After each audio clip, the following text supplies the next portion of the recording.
Assalamualaikum warahmatullahi wabarakatuh. Kami dari kelompok 6 akan mempresentasikan hasil diskusi kami mengenai independensi dan aspek keperilakuan pengauditan internal. Kelompok kami terdiri dari 5 anggota. Yang pertama, Isneni Nurfadila, kedua, Lili Masunah, ketiga, Nisful Laili, keempat, Nova Putri Anggriana, kelima, Anang Junaidi. Materi yang pertama adalah independensi. Menurut Mulyadi, independensi yaitu standar umum yang mengatur mental independen auditor dalam menjalankan tugasnya. Selanjutnya, faktor yang mempengaruhi independensi ada 4, yaitu pertama, pemberian jasa konsultasi pada klien. Kedua, persaingan antar kantor akuntan publik. Ketiga, ukuran kantor akuntan publik. Keempat, lama hubungan audit. Kemudian, klasifikasi independensi. Arens mengklasifikasikan independensi ada 2 aspek, yaitu pertama, independensi in fact atau independensi dalam fakta. Artinya, auditor harus mempunyai kejujuran yang tinggi dan keterkaitan yang erat dengan objektivitas. Kedua, independensi in appearance atau independensi dalam penampilan. Artinya, pandangan pihak lain terhadap auditor sehubungan dengan pelaksanaan audit. Keempat, gangguan independensi. Ada 3, yaitu pertama, gangguan yang bersifat pribadi. Kedua, gangguan yang bersifat ekstern bagi organisasi atau lembaga audit. Dan ketiga, gangguan yang bersifat organisatoris. Selanjutnya, aspek keperilakuan pengauditan internal ada 4. Pertama, memotivasi pihak yang diaudit. Motivasi merupakan salah satu alat bantu keperilakuan terbesar bagi audit internal. Dalam teori motivasi dikenali dengan 5 kebutuhan pokok Maslow. 2 dari kebutuhan pokok tersebut adalah keinginan untuk menjadi bagian dari organisasi dan kebutuhan untuk diterima dan dikenal sehingga dapat melayani audit internal dengan baik. Kedua, menghormati diri sendiri dan orang lain. Aspek terpenting di sini adalah auditor mengidentifikasikan tindakan-tindakan pihak yang diaudit secara langsung sebagai bagian dari usaha audit. Pihak yang diaudit biasanya akan menerima rasa hormat dan respon manajemen melalui penerapan audit yang merupakan bagian dari manajemen yang berpengaruh dalam melakukan perbaikan operasional manajemen. Ketiga, hubungan dengan gaya manajemen ada 4, yaitu pertama, gaya mengarahkan. Kedua, gaya melatih. Ketiga, gaya mendukung. Dan keempat, gaya mendelegasikan. Keempat, pengelolaan konflik. Konflik adalah suatu karakteristik yang kerap kali terjadi pada proses audit yang membantu pencapaian tujuan audit, tetapi jika tidak ditangani lebih awal, maka konflik akan menjadi lebih tajam dan luas. Kajian teori. Yang pertama, yaitu karakteristik hukum individu. Hal ini berpengaruh terhadap kepribadian, sikap, dan aktivitas, pengetahuan, dan pertimbangan. Yang kedua yaitu komunikasi secara efektif. Dengan menggunakan komunikasi yang efektif,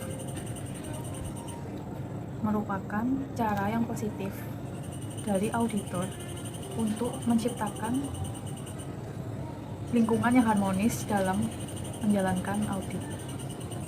Yang ketiga yaitu menghadapi banyaknya oposisi. Suatu indikasi yang menunjukkan kurang pentingnya audit. Selanjutnya, pihak yang diaudit menolak untuk mengambil berbagai tindakan selama atau setelah audit. Yang keempat, yaitu pelaksanaan audit partisipatif. Elemen-elemen keperilakuan dalam audit partisipatif. Yang pertama, pada awal audit, tanyakan pada pihak yang diaudit untuk bidang yang diaudit.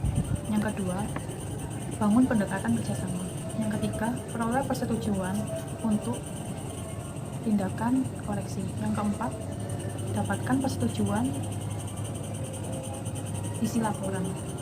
Yang kelima, memasukkan informasi nyata laporan audit. Hasil dari penelitian dengan judul Pengaruh Kompetensi dan Independensi terhadap Kualitas Audit dengan Etika Auditor sebagai variabel pemodelisasi pada Bawasda pemerintah daerah di Ekskaresidenan Surakarta, Provinsi Jawa Tengah. Yang pertama, kompetensi berpengaruh secara positif dan signifikan terhadap kualitas audit Bawasda sebagai internal auditor pada pemerintah daerah Ekskaresidenan Surakarta, Provinsi Jawa Tengah. Yang kedua, etika auditor memodelasi pengaruh kompetensi secara positif dan signifikan terhadap kualitas audit Bawasda sebagai internal auditor pada pemerintah daerah Ekskaresidenan Surakarta, Provinsi Jawa Tengah. Hasil ini menunjukkan bahwa adanya etika auditor yang baik semakin memperketat pengaruh kompetensi terhadap kualitas audit yang dihasilkan Bawasda sebagai internal auditor pada pemerintah daerah Ekskaresidenan Surakarta, Provinsi Jawa Tengah. Yang ketiga, independensi berpengaruh secara positif dan signifikan terhadap kualitas audit Bawasda sebagai internal auditor pada pemerintah daerah Ekskaresidenan Surakarta, Provinsi Jawa Tengah. Yang keempat, etika auditor memoderasi pengaruh independensi secara positif dan signifikan terhadap kualitas audit Bawasda sebagai internal auditor pada pemerintah daerah Ekskaresidenan Surakarta, Provinsi Jawa Tengah. Hasil ini menunjukkan bahwa adanya etika auditor yang baik semakin memperkuat pengaruh independensi terhadap kualitas audit yang dihasilkan Bawasda sebagai internal auditor pada pemerintah daerah Ekskaresidenan Surakarta, Provinsi Jawa Tengah. Permasalahan independensi internal auditor. Berdasarkan penulisan oleh Galih Ivan, Kristiansyah tahun 2017, independensi dan objektivitas seorang auditor diatur di dalam International Standards of Professional Practice of Internal Auditing 1100. Dalam standar tersebut dijelaskan bahwa apabila independensi atau objektivitas dari seorang auditor terkendala, maka detail dari kendala tersebut harus dilaporkan kepada pihak yang berwenang. Pengaruh atau intervensi terhadap independensi seorang auditor dapat berasal dari manajemen ataupun internal auditor itu sendiri.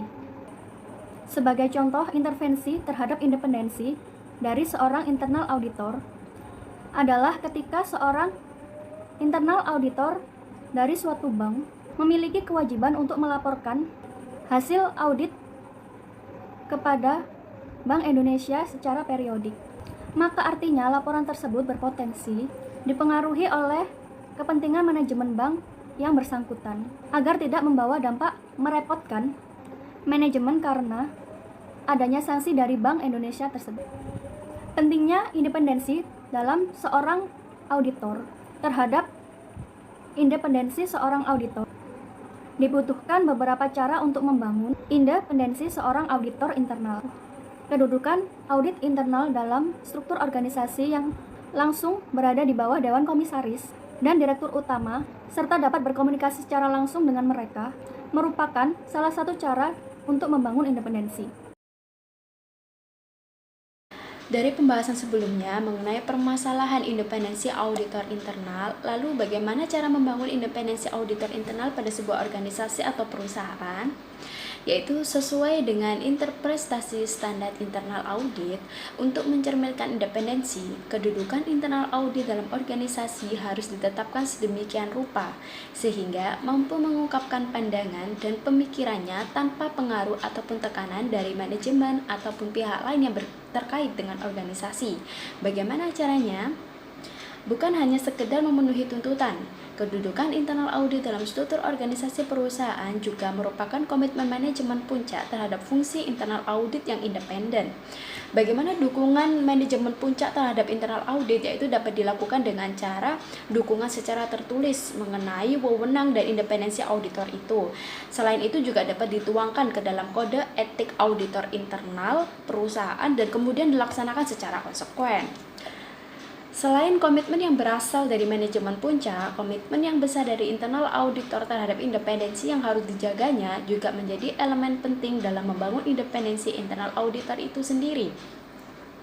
Jadi, selain dibutuhkan komitmen dari manajemen puncak, komitmen dari auditor itu sendiri merupakan hal yang sangat penting. Bagaimana seorang auditor itu mampu mengaudit dengan cara yang independen. Komitmen terhadap independensi juga harus diimplementasikan oleh internal auditor dalam menetapkan metode, cara, teknik, dan pendekatan audit yang dilaksanakan. Kebebasan dan sikap mental internal auditor ini akan tercermin dari laporan internal audit yang lengkap, objektif, serta berdasarkan analisa yang cermat dan tidak memihak. Kesimpulan dari diskusi kelompok kami, yang pertama, independensi dalam The CPA Handbook menurut Wilcox dalam Maus dan Saraf tahun 1993 adalah suatu standar audit laporan keuangan yang penting karena opini akuntan independen bertujuan untuk menambah kredibilitas laporan keuangan yang disajikan oleh manajemen.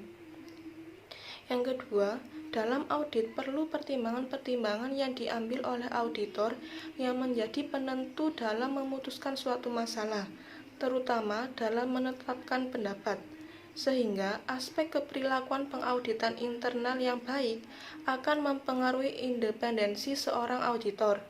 Selanjutnya, saran dari kelompok kami yang pertama, komitmen manajemen puncak terhadap kedudukan internal audit dalam struktur organisasi perusahaan harus didukung dengan pernyataan tertulis mengenai wewenang dan independensi yang diberikan kepada internal auditor. Selain itu, harus dituangkan dalam kode etik internal audit perusahaan dan dilaksanakan secara konsekuen. Yang kedua, auditor internal diharapkan dapat meningkatkan independensi, objektivitas, serta integritasnya.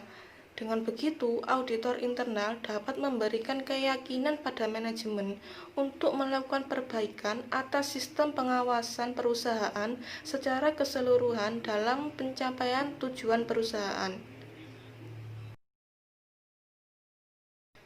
Sekian presentasi dari kelompok kami. Semoga apa yang kami sampaikan bisa bermanfaat bagi kita semua.